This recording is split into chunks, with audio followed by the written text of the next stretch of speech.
C'est incroyable l'argent qui est sorti de ce territoire-là. On est en train de calculer dans le moment, dans la seule région de Sudbury, dans 100 ans d'existence, il est sorti 200 milliards.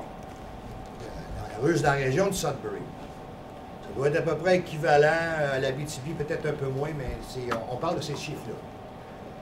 Et on parle aussi dans la seule région de Sudbury de 100 ans, 800 hommes tués dans les mines.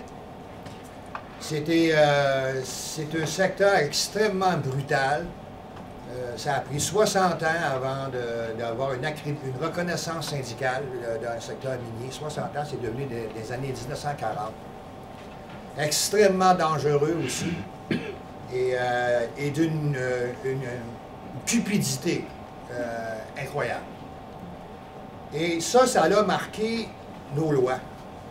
Quand tu dis en 1930 que le chiffre d'affaires du secteur minier est de 13 milliards par année, puis que le budget du gouvernement est de 30 milliards, quand le gars des mines, quand le gars de l'industrie minière allait à Québec pour faire arranger la loi, c'est lui-même qui l'écrivait.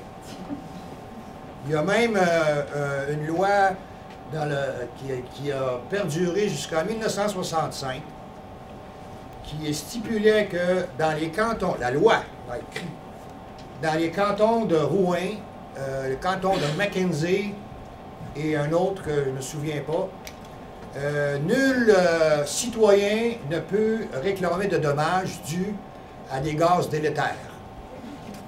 Les gaz délétères dans les cantons de Rouen puis de Mackenzie. Fait que je ne savais pas c'est où c'était Mackenzie.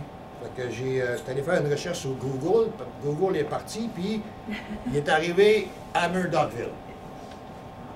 Ça veut dire que la compagnie minière Noranda avait pu exiger qu'à Noranda, où est-ce qu'il y a une usine, comme par hasard, une fonderie de cuivre, et à Murdochville aussi, qui soit soustrait de l'environnement carrément jusqu'en 1965. Les ministères ont toujours, encore aujourd'hui, se sont toujours aplatis devant ce pouvoir, même si les circonstances ont complètement changé, cette mentalité-là a perduré, comme les phrases de monsieur, les citations du sous-ministre Simard, quand il dit que, incroyable, on est le premier au monde dans le paradis fiscal minier. C'est incroyable. À part aussi, on est premier dans les suicides aussi, je pense. C'est incroyable d'entendre ça de nos jours.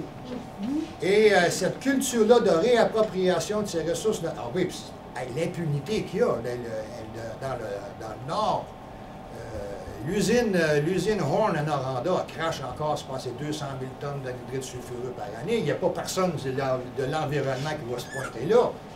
Il aime bien mieux aller arranger une chiotte sur le bord d'un chalet, puis donner de la vente. Ça marche encore comme ça. On n'est pas certain, contrairement à ce que les politiciens pensent, on est loin d'être certain que la majorité de la population est pour le développement à outrance minier à open pit. On n'est pas certain que la majorité de la population, d'ailleurs ça a été démontré, que 80% des Québécois n'ont aucune confiance dans la gestion forestière actuelle. Alors c'est du travail de terrain qu'il faut faire, puis c'est aussi c'est de l'organisation qu'il faut faire. Alors on n'a personne ici qui s'occupe de prendre des noms pour l'Action boréale.